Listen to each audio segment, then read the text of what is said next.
தாவேகா productions Subaskaran தயாரிப்பில் அறிமுக இயக்குனர் ஏஆர் ஜீவா இயக்கத்தில் அனுபமா பரமேஸ்வரன் நடிப்பில் லாக்டவுன் டிசம்பர் 5 முதல் திரையரங்குகளில்.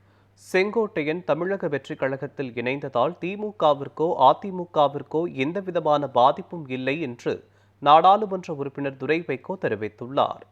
புதுக்கோட்டையில் செய்தியாளர்களை சந்தித்த அவர், எஸ்ஐஆர் பணிகளால் அரசு அலுவலர்கள் மன அழுத்தத்தில் இருப்பதால் அந்த பணிகளை ஒத்திவைக்க வேண்டும் என்று அவர் கூறியுள்ளார். அண்ணன் செங்கோட்டையன் பொறுத்தவரைக்கும் ஒரு அனுபவமிக்க அரசியல்வாதி, அதிமுகவில் ஒரு முக்கியமான தலைவராக இருந்திருக்கிறார்.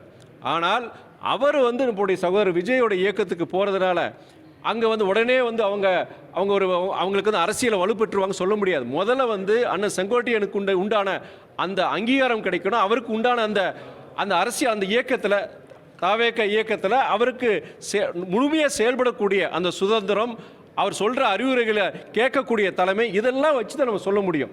அது அந்த இயக்கத்தில் இருக்கிற தலைமை, அந்த இயக்கத்தில் இருக்கிற நிர்வாகிகள் நீங்கள் கேட்கணும். நீங்கள் அது செங்கோட்டையனை பொறுத்த வரைக்கும் அவருடைய தனிப்பட்ட முடிவு. இதனால் திமுகவுக்கு ஒரு பாதிப்பு வருமா, அதிமுகவுக்கு ஒரு பாதிப்பு வரும்? கண்டிப்பாக அதாவது திமுக பொறுத்த வரைக்கும் ஒரு தனிப்பட்ட இயக்கம், அவங்களுடைய செயல்பாடுகள், அதை வச்சு அந்த இயக்கத்தை பற்றி சொல்ல முடியும். செங்கோட்டையன் இவர் போகிறதுனால, தாவேக்காவுக்கு போகிறதுனால திமுக ஒரு பாதிப்பா அதிமுகவுக்கு பாதிப்புன்னு கண்டிப்பாக இருக்கிறதுக்கு வாய்ப்பு கிடையாது.